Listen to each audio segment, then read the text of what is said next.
You are watching the Neuro-Affirming Conversation Hour for outreach and support. The Humanities 101 Foundation welcomes you. Welcome back, Nacho Knots. Let's take a second to settle in before we get going, okay? No big ritual, just a small pause before we start. So if you can, unclench your jaw, drop your shoulders a notch, and give yourself permission to be here as you are. I want to open with a line that's been on my mind lately because it cuts through so much of the comparison noise that we swim in daily. Here's the quote. There's nothing noble in being superior to your fellow man. True nobility is in being superior to your former self. Ernest Hemingway said this, and I love how this reframes the whole idea of progress. It doesn't ask us to compare. It doesn't ask us to outrun anyone. It simply asks us to look back at who we were and consider what it would mean to grow from there with honesty, with steadiness, and with care. Because being nobler than your former self is not about becoming flawless. It's about becoming more aware. It's about noticing the patterns you used to run on autopilot and choosing, even in small ways, a different step. Not because you're trying to win, but because you're trying to become. You're trying to build a life that fits you better, a life with less self-betrayal, a life where you can breathe more freely inside of your own skin. And sometimes that kind of nobility looks very, very unglamorous. It looks like pausing before you snap and finding one calmer, quieter sentence. It looks like recognizing that you're spiraling and choosing regulation over rumination. It looks like apologizing without collapsing into shame. It looks like setting a boundary not with anger, but with clarity. It looks like doing the brave work of asking for help earlier than you used to. And these are not public victories, but they are real victories. These are the moments where your future self starts getting built.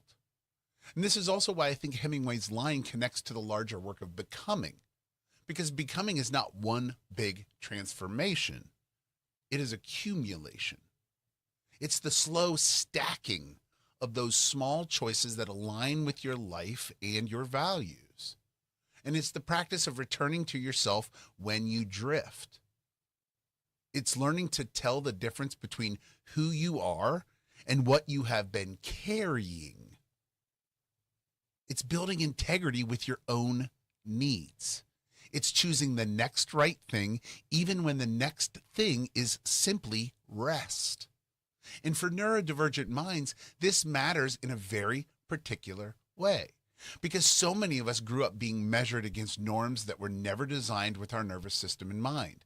We were taught to interpret struggle as failure and difference as deficiency. But nobility in this sense is refusing that story. It's deciding that growth does not have to mean masking harder. It can mean unmasking safely. It can mean building systems that support you. It can mean learning your cues, honoring your limits, and making room for your real strengths. It can mean becoming more of you, not less. So today, we are not chasing superiority. We are practicing the kind of nobility Ernest Hemingway is pointing towards. The kind that is private, real, and sustainable. The kind that says, I don't need to be above anyone. I just want to be a little more grounded than I used to be, a little more honest than I used to be, and a little more kind to myself along the way. So with that in mind, let's get into it. And this is the perfect moment to bring into the season that we're actually living in right now. Because for a lot of us, we're arriving at the end of the first half of the semester, and that stretch can feel like a long uphill climb. The early momentum has worn off, the deadlines have started stacking, and even good routines can start to wobble under the weight of one more thing. So if you've been feeling tired, scattered, or a little more reactive than usual, I want you to hear this clearly. This does not mean that you are failing. It often just means you've been carrying a lot. And this is where the idea of being nobler than your former self gets very practical. Nobility right now might not look like powering through at maximum output. It might look like noticing your capacity earlier than you used to. It might look like choosing a smarter plan instead of a harsher one. It might look like asking a question sooner, starting a task in smaller pieces, or giving yourself permission to do the next right step instead of trying to do everything at once. And the good news is that spring break is on the horizon, not as an escape or as a finish line, but as a built-in pause, a chance to reset your nervous system and rebalance your rhythm. So even if your spring break is busy, even if you're working or helping family or catching up on life, it can still be a marker in time, a reminder that rest is not a reward for perfection. It's part of becoming, and it's part of staying human. So as we head into these next couple weeks, I want to frame this stretch as a transition, not a crisis. A chance to finish this half of the semester with steadiness and to use spring break as a gentle recalibration. Not to become someone else, but to come back to yourself. And if we zoom out just a little bit, the calendar is telling the same story your body is probably already living. March is that in-between season. In Michigan, it's thaw and freeze, thaw and freeze. One day the sun hits your face and you think, okay, we are turning a corner, and the next day the wind reminds you not so fast. It can feel confusing, even emotionally, like you want to move forward, but part of you is still bracing. But that back and forth is not failure. It's transition. It's what change looks like when it is real. The ground softens and then hardens. The ice retreats and then returns. And in the middle of that, something is still happening underneath the surface. The world is reorganizing itself for spring, and so are we. Even when it is still cold, our bodies start to shift. Our minds start to waken up in little flashes. Our souls start to crave light and movement and fresh air and new beginnings. You might notice it as restlessness. You might notice it as a longing to clean, to simplify, to get outside, to start over, to work out. You might notice it as hope showing up quietly, not as a grand feeling, but as a small urge towards change. So if March feels like a mix of exhaustion and emergence, that makes sense. If you feel like you're not fully one thing or the other yet, that makes sense too. This is a month where you don't have to be done. You just have to keep listening, keep adjusting, keep taking one steady step at a time. Because becoming is seasonal. It's not linear. It's not constant forward motion. It's thaw and freeze, thaw and freeze, thaw and freeze. And then almost without you noticing, the air changes, the light lingers longer, and you realize you are standing in a new chapter. So as we close out this first half of the semester and move towards spring break, let March be what it is: a bridge, a messy, honest, hopeful bridge. And if your only job right now is to make it to the other side with your dignity and your nervous system intact, that is not a small thing. That is the work. That is becoming. And I want to name something important here because I think a lot of us carry a quiet fear about change. For many people, recalibration can feel like denial. Like if you slow down, you're avoiding. If you rest, you're giving up. If you shift your plan, you're admitting defeat. And if you choose a new approach, some part of you wonders if you're trying to erase the past or pretend it didn't happen. But this is not what recalibration is. Recalibration is not hiding from your story. It's honoring your story. It's looking honestly at what you've been carrying and saying, I'm not going to keep paying for this in the same way. It's not pretending the hard part didn't happen. It's deciding they will not get to write the ending alone. Change, at its best, is a form of truth-telling. It's a conscious choice to respond differently now that you know more, now that you've lived more, now that you can see what drains you, what helps you regulate, what patterns you keep repeating, and what you're ready to loosen your grip on. And that's not denial. It's growth. That's a person learning how to live their life with greater wisdom and tenderness and care. And spring, symbolically, gives us permission to do this without shame, because spring does not arrive by erasing winter. Spring arrives because winter happened, and the world kept turning, and the soil did its work, and the roots held on. Spring does not deny the freeze. It simply insists that the freeze is not the final word. So when you make a spring choice, you're not betraying your past self. You are caring for them. You are taking what they survived and building something steadier from it. You're saying, thank you for getting me here. I got it from here. And that's the act of profound respect. And yes, spring can bring hope, but not always as fireworks. Sometimes hope is just the willingness to try again. Sometimes hope is the slightly softer inner voice. Sometimes hope is choosing one small habit that makes tomorrow easier. Sometimes hope is realizing you do not have to become a different person altogether. You just have to become a more supported person.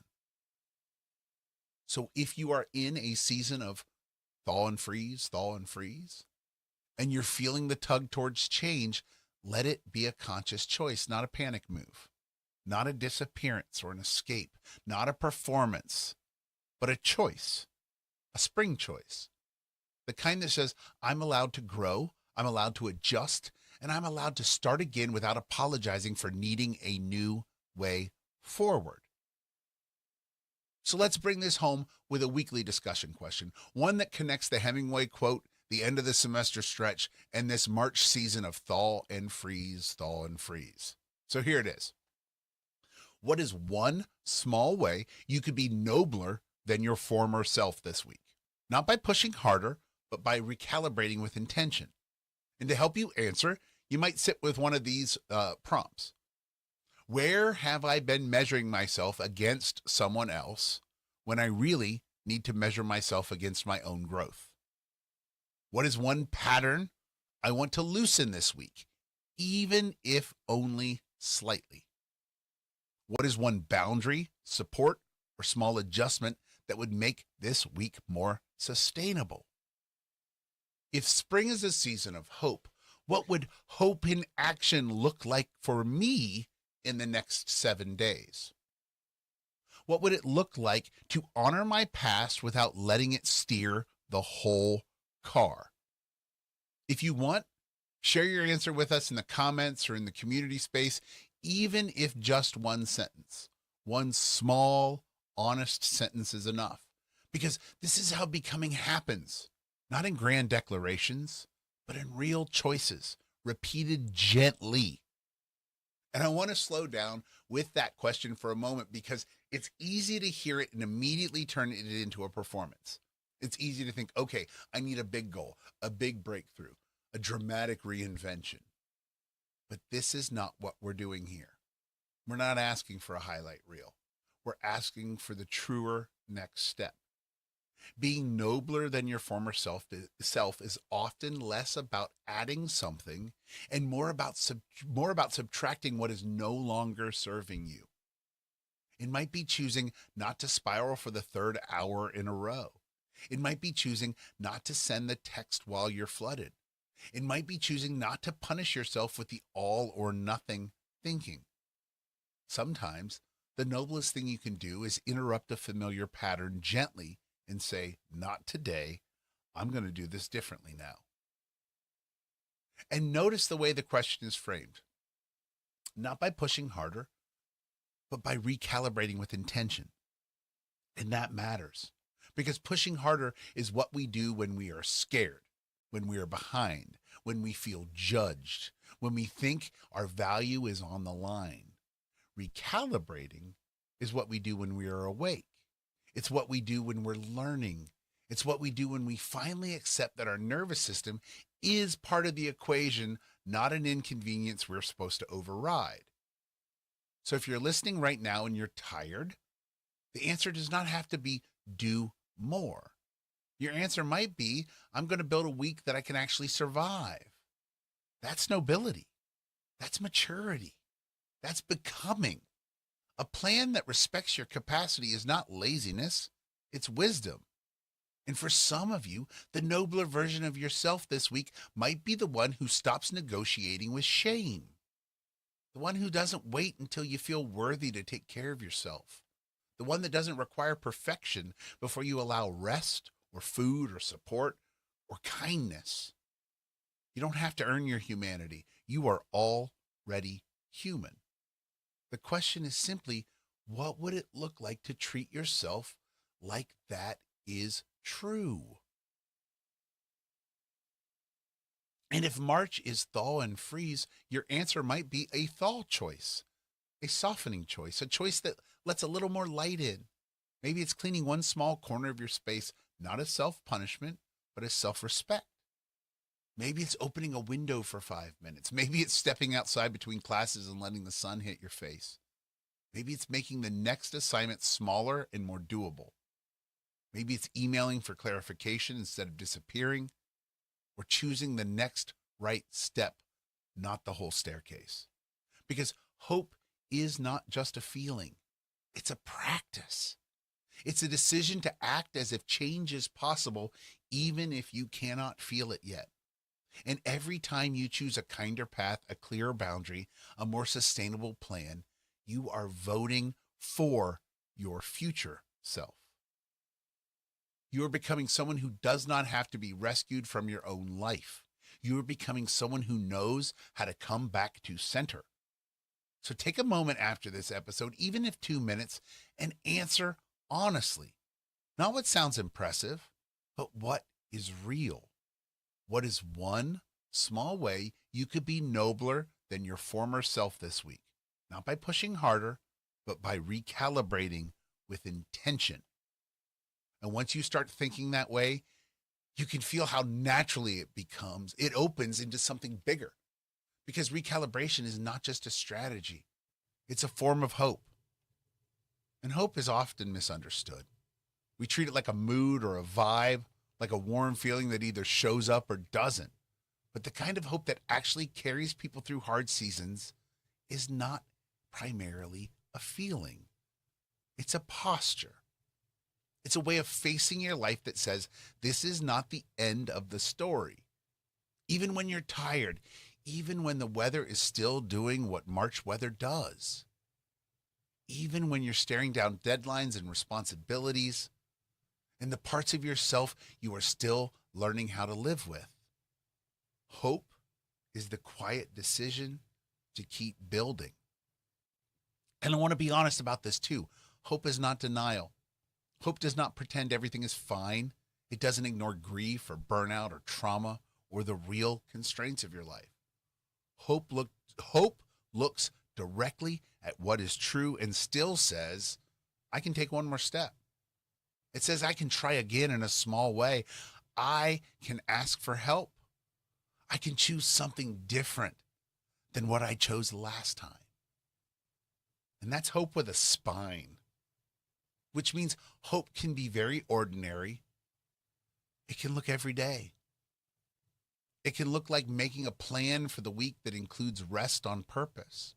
Hope can look like turning into something that is good enough, turning it in, like a midterm maybe, instead of waiting for perfection. Hope can look like returning to a routine after you've fallen off without making it a moral crisis or a value judgment.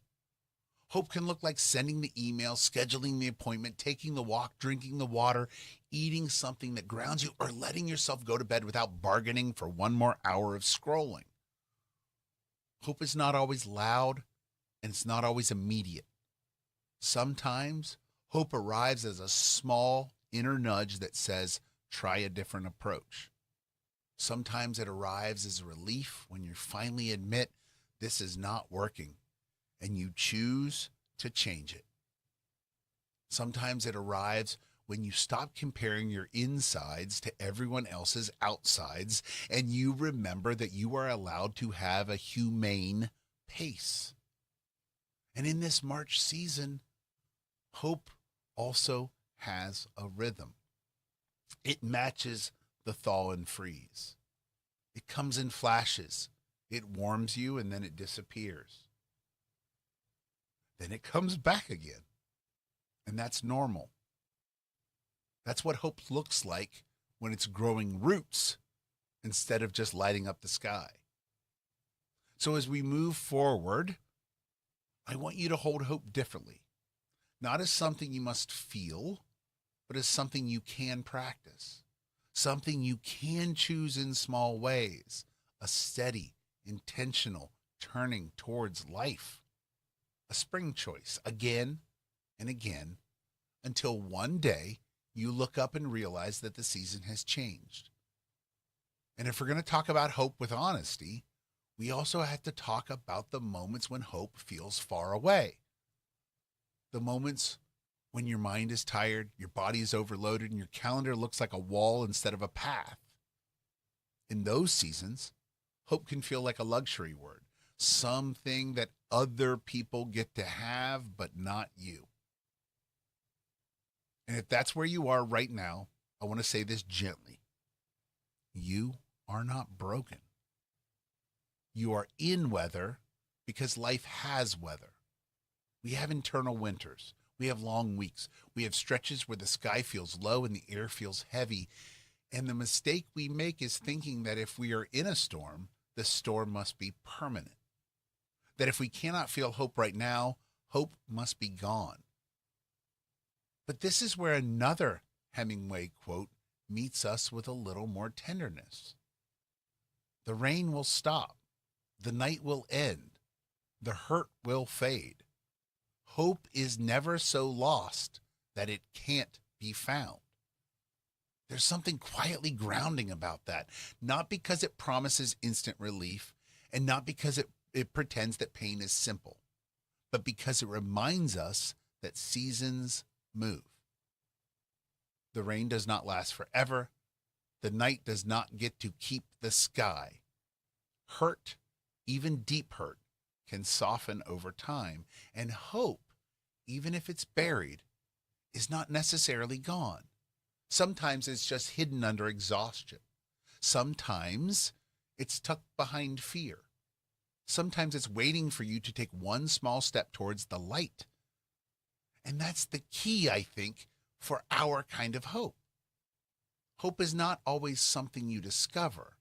Sometimes it's something you practice until you find it again. So if you're in the rain, your job is not to pretend that you're dry. Your job is to stay oriented, to remember that the weather is real, but it's not the whole reality. To do small things that keep you anchored. Eat something, drink water, check the next deadline, ask the question, take the break, turn the assignment into a smaller piece, text a friend, step outside for a moment, put your feet on the floor, and feel the room you are in. Those are hope behaviors. Those are the ways that we keep the thread in our hand even when the path is hard to see. And if the night is still here for you, that doesn't mean the morning is not coming. It means you're in the part of the story where you conserve your energy, where you stop demanding constant brightness from yourself, and where you choose the most human version of progress. The version where you keep going without abandoning yourself.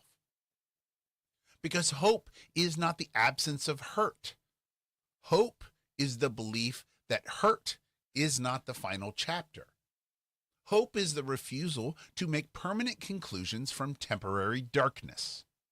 Hope is the courage to say, I do not know exactly where this resolves yet or how it resolves, but I'm still here. I'm still becoming. So when we pair these Hemingway ideas together, something powerful happens. True nobility is being superior to your former self, and hope is never so lost that it can't be found. That is the whole arc of becoming.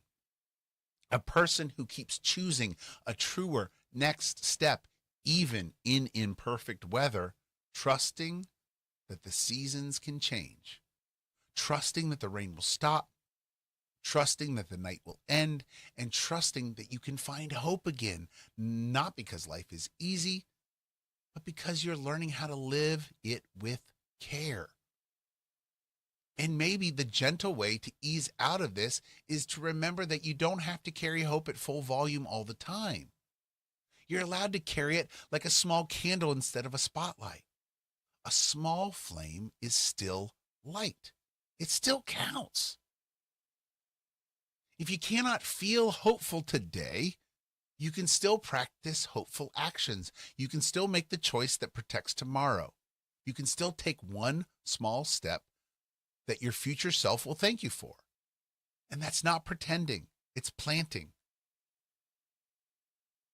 And if you're in that March rhythm of thaw and freeze, let your expectations match the season.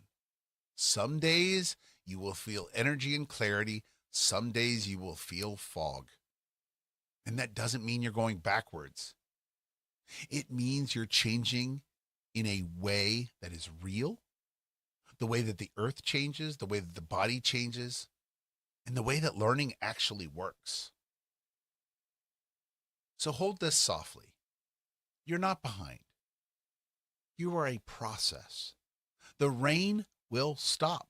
The night will end. The hurt will fade. And in the meantime, nobility can look like this: staying honest, staying gentle, and choosing one small, steady act of becoming. So as we come in for a landing today, I just want to thank you for spending this time with me. And if your week feels like that thaw and freeze, if you've been carrying a lot, or if you've felt a little quiet lately, I hope you leave this episode with one steady reminder. You are in process. The rain won't last forever, and you don't have to become all at once. One small intentional step is enough. So remember, if this episode helped you, here are a few simple ways to support the show and help this work reach the people who need it most. Follow the show so you don't miss next week's episode. And if you're listening on Spotify or Apple Podcasts, a rating or a quick review helps more than you might think. If someone came to mind while you're listening, share this episode with them. Send it to them, send them a clip. That's how we keep building community, one person at a time. If you're in a position to support the work, even a small donation helps keep NACHOS growing and helps fund the broader Humanities 101 Foundation work. No pressure, just gratitude. The fact that you are here already matters.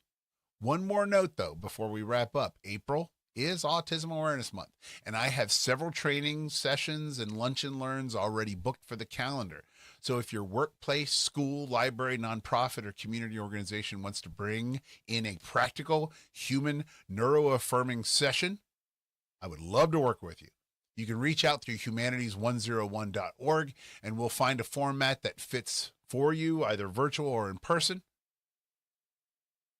And we can build a more neuro-affirming future together. So as we come in for a landing, let's gather what we've learned, and let's tie it back to a reminder and understanding that changes everything. We started with Hemingway's simple reframe that true nobility is not being above anyone else. It's being a little more grounded, a little more honest, and a little more whole than the version of you yesterday. And that's a core NACHOS theme right there. We don't have to measure human value by comparison. We measure growth by care, clarity, and the small choices that help us live with more dignity and less self-betrayal. We talked about the end of the first half of the semester and how this stretch can make your nervous system feel like it's running at capacity. And this is the place where we practice compassion plus strategy. Not push harder, but recalibrate. Not white knuckle it, but build a plan that respects your actual body and actual brain. That's neuroaffirmation in action. You're not lazy for needing support. You're human. And you are allowed to design your week like you matter. We also named March for what it is. A season of thaw and freeze, the messy, muddy middle where the world is changing underneath the surface. And that's another Nachos theme. Becoming is seasonal, not linear. Some weeks are brighter, some weeks are heavy. Many are both. And the point is not to force constant forward motion, but to stay oriented to what is true and keep taking the next steady step. And then we widen the lens to hope, not as a mood, but as a practice. The rain will stop, the night will end, the hurt will fade. Hope is never so lost that it cannot be found. In the Nachos world, hope is not denial. Hope is regulation. Hope is the small decision to try again in a humane way. It is choosing one doable action that keeps you connected to your future self. So if you take one thing from this episode, let it be this. You do not have to become all at once. You just have to keep returning to yourself with gentleness, with honesty, and with the belief that the season can change. So here's the line I want you to carry with you as you step back into your life today. Keep it small, keep it honest, and keep becoming. So I want you to hear these affirmations slowly, not as positive thinking, but as truth you can practice. I do not need to be better than anyone else to be worthy. This connects to the heart of Hemingway's reminder. Your value is not a ranking. You are not in competition with the people around you. When you stop measuring yourself against others, you free up energy for the kind of growth that is real and sustainable. I can be nobler than my former self in one small choice today. Nobility is not a dramatic reinvention. It's the moment you pause instead of spiraling, the moment you ask for clarification instead of disappearing, the moment you take the next right step instead of trying to do everything at once. Small choices are how becoming happens. Recalibration is not failure. It is wisdom. As the semester stretches and the pressure rises, it's easy to think that you have to push harder, but you're allowed to adjust. You're allowed to build a plan that fits your nervous system. A kinder strategy is not avoidance, it's maturity. I'm allowed to be in a season of thaw and freeze. March teaches us this. Change is rarely clean. Some days you feel momentum and some days you feel stuck. And that doesn't mean that you're going backward. It means that you're transitioning. Your growth can be uneven and still be real. The rain will stop, the night will end, and hope can be found again. This is not a promise that pain is simple. It's a reminder that weather moves. If hope feels far away, you can practice hope through one small action, one email, one break, one glass of water, one boundary, one step outside, one reset. Hope is not always a feeling. Sometimes it's a choice. Take what you need from these affirmations and feel free to leave the rest. If one line felt like it tugged on you a little, hold on to that one this week. You don't have to repeat it perfectly or believe it at full volume. Just let it sit with you. like a small light you can come back to when the day gets heavy. And as you head back into your week now, go gently. Keep it simple. Keep it honest. If all you can do is one small act of becoming, that is enough. So until next week, take care of yourself and each other, and I will see you then, Nacho Nuts. Thank you for joining us. See you next week. The views and opinions expressed in this video are solely those of the creator and do not reflect the views of any institution, employer, or affiliated organization.